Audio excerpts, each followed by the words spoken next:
Hello नमस्कार, आप सभी का स्वागत है हिंदी की क्लास में।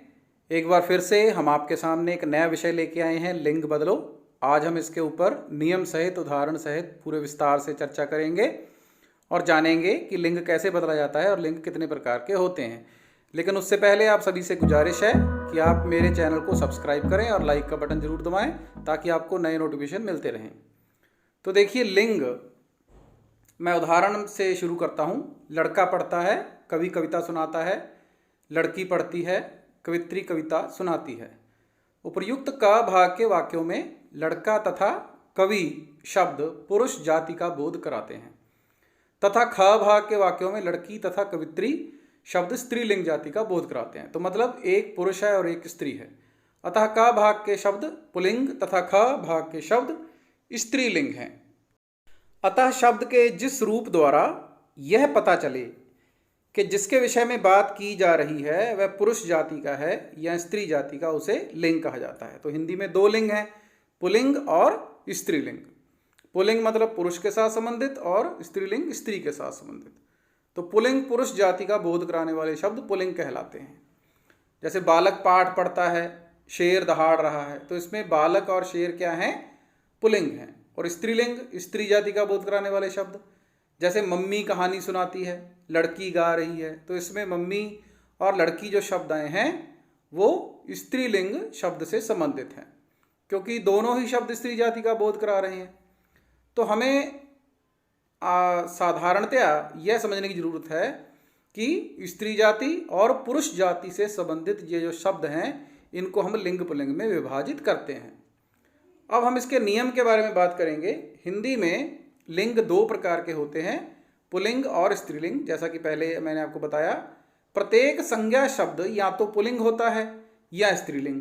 प्राणीवाचक शब्दों में लिंग की पहचान सरलता से हो जाती है, लेकिन नरवाचक शब्द पुल्लिंग और मादावाचक शब्द स्त्रीलिंग के अंतर्गत आते हैं। जैसे सुनार, घोड़ा, बकरा, चूहा, लड़का, अध्यापक आदि ये शब्द क्या हैं? पुल्लिंग हैं। और सुनारिन, घोड़ी, बकरी, चूहिया, लड़की तथा अध्यापिका ये शब्द क्या हैं? स्त्रीलिंग हैं।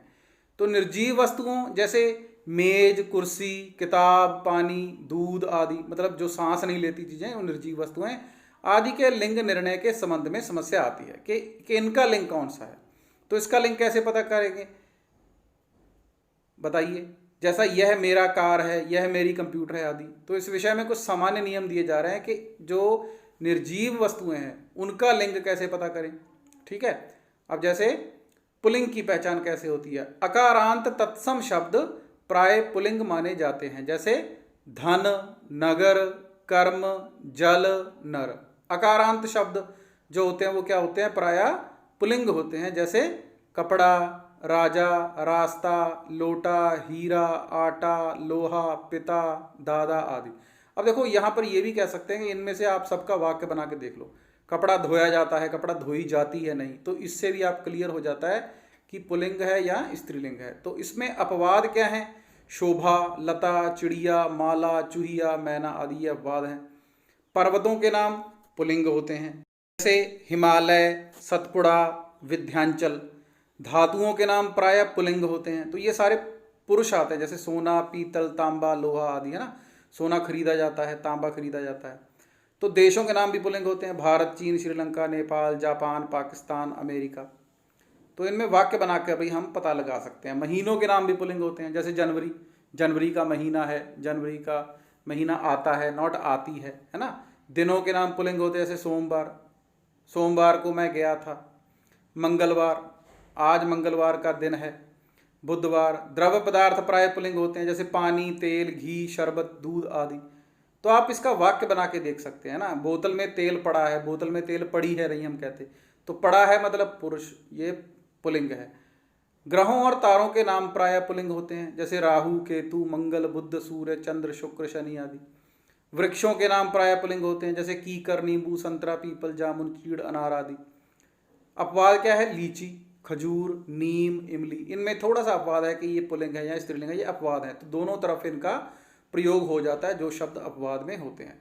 तो जिन शब्दों के अंत में त्र वर्ण आता है वे प्राय पुलिंग होते हैं, जैसे मित्र, वस्त्र, चित्र, चरित्र, शास्त्र। देखो इसको समझने की जरूरत है। त्र वर्ण जिनके अंत में आता है वो ज्यादातर क्या होते हैं, पुलिंग होते हैं। सागरों के नाम भी पुलिंग होते हैं, जैसे प्रशांत महासागर, अंध महासागर। रत्नों के नाम प्राय पुलिंग होते हैं, जैसे हीरा, पन्ना, मोती, पुखराज, मूंगा। अपवाद क्या है, मणि। अनाजों के नाम प्राय पुलिंग होते हैं, जैसे गेहूं। तो देखो गेहूं पड़ा है, गेहूं बोरी में पड़ा है, चना वहां रखा है, मटर वहां बीजा है, बाजरा, चावल आदि। अपवाद क्या है, ज्वार, मक्की, अरहर। पन, आप, पा, आर, आव प्रत्यय शब्द पुलिंग होते हैं, जैसे बचपन, मिलाप, बुढ़ापा, सुनार, भाव। तो इन सबके पीछे पन, आप, पा, आर, आव आदि आ रहा है। तो ये शब्द भी जो हैं ये पुलिंग है। तो इनकी पहचान करने का एक ये तरीका है। फिर देखिए स्त्रीलिंग की पहचान कैसे होती है। तो वो अकारांत था, ये इकारांत तत्सम शब्द प्राय स्त्रीलिंग होते हैं, जैसे रात्रि। देखो इकारांत मतलब जिनके पीछे ई की मात्रा आ रही है, अग्नि, विधि, राशि, छवि। तो हिंदी की इकारांत संज्ञाएं प्राय स्त्रीलिंग होती हैं, जैसे रोटी, नानी, दीदी, दादी, बीमारी, सवारी। तो पीछे मात्रा कौन सी लग रही है, ई की मात्रा लग रही है। तो ये इकारांत तत्सम शब्द हो गए। अपवाद क्या है, हाथी, धोबी, मोची। इनका पता नहीं लगता। भाषाओं और लिपियों के नाम प्राय स्त्रीलिंग होते हैं, जैसे हिंदी, मराठी आदि, है ना। नदियों के नाम प्राय स्त्रीलिंग होते हैं, जैसे सतलुज, रावी, गंगा, कृष्णा, यमुना, कावेरी।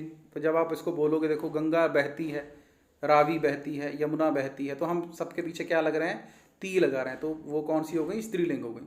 तो जिन शब्दों के अंत में ता, ई, आई, इका, इया, आवट, आस, आहट आदि प्रत्यय लगते हैं वे शब्द प्रतिलिंग स्त्रीलिंग होते हैं, जैसे कायरता, मित्रता, खटास, घबराहट आदि। तो उनको आप नोट करते रहिए, साथ में प्रयोग करके देखिए, आपको समझ में आएगा।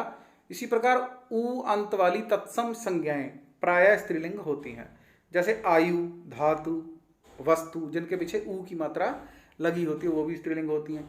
तिथियों के नाम स्त्रीलिंग होते हैं, जैसे प्रतिपदा, प्रथमा, द्वितीया, पूर्णिमा। पूर्णिमा आती है ना, दशमी आ गई है, द्वादशी, अमावस्या है, आज अमावस्या की रात है। तो नक्षत्रों के नाम प्राय स्त्रीलिंग होते हैं, जैसे अश्वनी, कृतिका, रोहिणी। जिन शब्द संज्ञा शब्दों के अंत में ख वर्ण आता है वे प्राय स्त्रीलिंग होते हैं, जैसे ईख, लाख, भूख, कोख आदि। लघु आकार वाचक अकारांत संज्ञाएं प्राय स्त्रीलिंग होती हैं, जैसे डिबिया, खटिया, लुटिया, पुड़िया, चिड़िया। तो जिनके पीछे या लग रहा है। इसी प्रकार लिंग परिवर्तन बनाने में हम देखो पुल्लिंग शब्द से स्त्रीलिंग शब्द बनाने के प्रमुख नियम क्या है। कुछ अकारांत शब्दों को अकारांत कर दिया जाता है, जैसे सुत, सुता, आचार्य, आचार्या, सिर्फ आ की मात्रा लगा दी। महोदय, महोदया, वृद्ध, वृद्धा, बाल, बाला, है ना, बाल से बालिका भी हो जाता है, बाल, बाला। छात्र, छात्रा, प्रियतम, प्रियतमा, अध्यक्ष, अध्यक्षा। तो पीछे क्या लगाया, सिर्फ हमें अकारांत से अकारांत उसको कर दिया गया, आ की मात्रा लगा दी गई है। फिर देखो कुछ अकारांत पुल्लिंग शब्दों के अंत में नी प्रत्यय लगाकर स्त्रीलिंग शब्दों की रचना की जाती है, जैसे भील, भीलनी, मोर, मोरनी, सिंह, सिंहनी, शेर, शेरनी, ऊंट, ऊंटनी, हंस, हंसनी, हंसनी। फिर देवर, देवरानी, आनी शब्द जोड़ दिया गया। मेहतर, मेहतरानी, देवर, देवरानी, जेठ, जेठानी, नौकर, नौकरानी। किंतु कुछ शब्दों में आनी के स्थान पर आणी भी लगता है, जैसे इंद्राणी, रुद्राणी, खत्राणी। तो कुछ शब्द इस प्रकार के भी हैं जिनके पीछे आनी की जगह आणी लग रहा है। तो ये बार बार पढ़िए आप इसको। फिर देखिए जाति, उपनाम और पदवीवाची शब्दों के अंतिम स्वर के स्थान पर आइन प्रत्यय लगाकर स्त्रीलिंग शब्दों की रचना भी की जाती है, जैसे ठाकुर, ठकुराइन, चौधरी, चौधराइन, दुबे, दुबाइन, लाला, ललाइन, पंडा, पंडाइन, चौबे, चौबाइन, गुरु, गुरुआइन तथा बाबू, बबुआइन में अंतिम स्वर के स्थान पर नहीं अपितु अंतिम स्वर के बाद आइन लगाकर स्त्रीलिंग शब्द बनाया गया है। तो नाई से नाइन स्त्रीलिंग बनाते समय आदि स्वर जो है वो आ को हस्व नहीं किया जाता, तो उसको आ को हस्व नहीं किया गया है, पीछे क्या लगा दिया गया है, इन लगा दिया गया है। ठीक है, तो ये उसके कुछ नियम है। अब जैसे कुछ अकारांत या अकारांत पुल्लिंग शब्दों के अंतिम आ के स्थान पर स्त्रीलिंग में इया प्रत्यय लगा दिया जाता है। यहाँ दो बातें ध्यान रखने योग्य हैं। देखिए मैं आपको बताऊं, यदि मूल शब्द में द्वित्व व्यंजन हो तो एक व्यंजन का लोप हो जाता है। डिब्बा में ब को द्वित्व होने पर स्त्रीलिंग में ब का लोप हो जाता है, जैसे डिबिया। ठीक है। इसी प्रकार बेटा बिटिया, लोटा लुटिया, बंदर बंदरिया, मुन्ना मुनिया, बूढ़ा बुढ़िया, डिब्बा डिबिया, देखो उसमें ब डबल था, ए सिंगल रह गया, चिड़ा चिड़िया, बेटा बिटिया, इसमें ईया प्रत्यय लग रहा है, पुजारी पुजारिन, इसमें देखो इन प्रत्यय लगा रहा है, धोबी धोबिन, तेली तेलिन, सांप सांपिन, ग्वाला ग्वालिन, नाई नाइन, दर्जी दर्जिन, पापी पापिन, ठीक है। तो इस प्रकार स्त्रीलिंग शब्द बन जाता है इन लगाकर। फिर संस्कृत की कुछ संज्ञाओं में प्रयुक्त अंतिम अक के स्थान पर इका, जैसे बालक में देखो पीछे क्या लगा है अक, और लगाया क्या है हमने, इका लगा दिया, बालिका बना दिया। मूषक मूषिका, याचक याचिका, निर्देशक निर्देशिका, सेवक सेविका, शिक्षक शिक्षिका, पाठक पाठिका, प्रेक्षक प्रेक्षिका।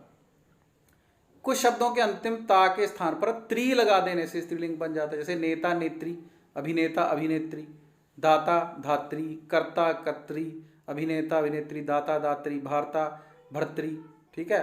फिर तेजस्वी तेजस्विनी, अभिमान अभिमाननी। यहाँ क्या हमने क्या किया, अंतिम स्वर ई के स्थान पर इन्हीं प्रत्यय लगाकर स्त्रीलिंग शब्दों की रचना कर दी। तपस्वी तपस्विनी, स्वामी स्वामिनी, स्वाभिमानी स्वाभिमानिनी, यशस्वी यशस्विनी। फिर आगे देखो आन अंत वाले कुछ पुल्लिंग शब्द, इसमें हमने क्या किया, अति लगा दी। श्रीमान श्रीमती, भगवान भगवती, बुद्धिमान बुद्धिमती, शक्तिमान शक्तिमती, ज्ञानवान ज्ञानवती, गुणवान गुणवती। फिर हमने क्या किया, विशिष्ट शब्द जैसे पिता माता, अब इसमें कोई प्रत्यय नहीं है, इसको पूरे का पूरा बदला जाए। युवक युवती, मर्द औरत, राजा रानी, पति पत्नी, प्रचलित शब्द है ना। विद्वान विदुषी, विद्वती भी आ जाता है, विदुषी भी आ जाता है। वीर वीरांगना, सम्राट साम्राज्ञी, पुरुष स्त्री। और वर का क्या आता है, वधु। अखबार में आपने पढ़ा होगा वर चाहिए वधु चाहिए, तो वर का स्त्रीलिंग वधु हो गया। कवि कवित्री, बिलाव बिल्ली, बाप का क्या आता है, माँ माँ बाप कहते हैं, जैसे ससुर सास, सास ससुर कह जाते हैं। विधुर विधवा, मियाँ बीवी, अब मियाँ बीवी आम प्रयोग भी हम करते हैं, तो ये स्त्रीलिंग और पुल्लिंग हैं। तो नित्य पुल्लिंग कौन से हैं, हिंदी में जिन शब्दों का प्रयोग हमेशा पुल्लिंग के रूप में होता है, जैसे खटमल पक्षी खरगोश। और नित्य स्त्रीलिंग कौन से हैं, जो जैसे कोयल मछली मक्खी, ठीक है। तो ये नित्य शब्द हैं। फिर मादा मच्छर डेंगू की बीमारी फैलाता है। यद्यपि मच्छर शब्द सदैव नित्य पुल्लिंग रूप में आता है, तथापि उपयुक्त वाक्य को देखा जाए तो पता चलता है कि आवश्यकता अनुसार नित्य पुल्लिंग में मादा शब्द जोड़कर लिंग दर्शाया जा सकता है। जैसे पशु मादा पशु, खरगोश मादा खरगोश, भेड़िया मादा भेड़िया। इंग्लिश में भी आपने देखा होगा बहुत सारे ऐसे शब्द होते हैं। चीता मादा चीता, खटमल मादा खटमल, इंग्लिश में हम शी लगा देते हैं आगे। बाज मादा बाज, बिच्छू मादा बिच्छू। कोयल, अब देखो यहाँ पर क्या लगा दिया, नर कोयल। मैना नर मैना, उसका लिंग तो नहीं बदला गया, लेकिन उसमें हमने क्या किया, नर मादा लगाकर लिंग बदल दिया। मक्खी नर मक्खी, जू नर जू, जोक नर जोक, गिलहरी नर गिलहरी, मकड़ी नर मकड़ी, बुलबुल नर बुलबुल, लोमड़ी नर लोमड़ी, चील नर चील। तो कुछ ऐसे शब्द हैं जिनमें कोई प्रत्यय वगैरह का परिवर्तन नहीं होता है। तो यहाँ पर एक अभ्यास है, उसमें देखिए मैंने कुछ लिंग बदले हैं, जैसे शिष्य शिष्या, तो इसमें हमने क्या किया, सिर्फ आकारांत उसको बना दिया। सुशील सुशीला, ब्राह्मण ब्राह्मणी, लोटा लुटिया, पंडित पंडितायन, उपदेश उपदेशिका, नायक नायिका, आयुष्मान आयुष्मती, सेठ सेठानी, अनुज अनुजा, वृद्ध वृद्धा, मौसा मौसी। तो ये सब आप लिख सकते हैं, पठान पठानी, रूपा रूपती, ठीक है। तो अगर आपको वीडियो पसंद आया हो तो मेरे चैनल को जरूर सब्सक्राइब करें और वीडियो देखते रहें, ताकि आपके साथ समय समय पर इस प्रकार के लेसन जो हैं वो शेयर हो सकें, ठीक है। तो आपके सुझावों का इंतजार रहेगा। वेलकम, धन्यवाद, थैंक यू।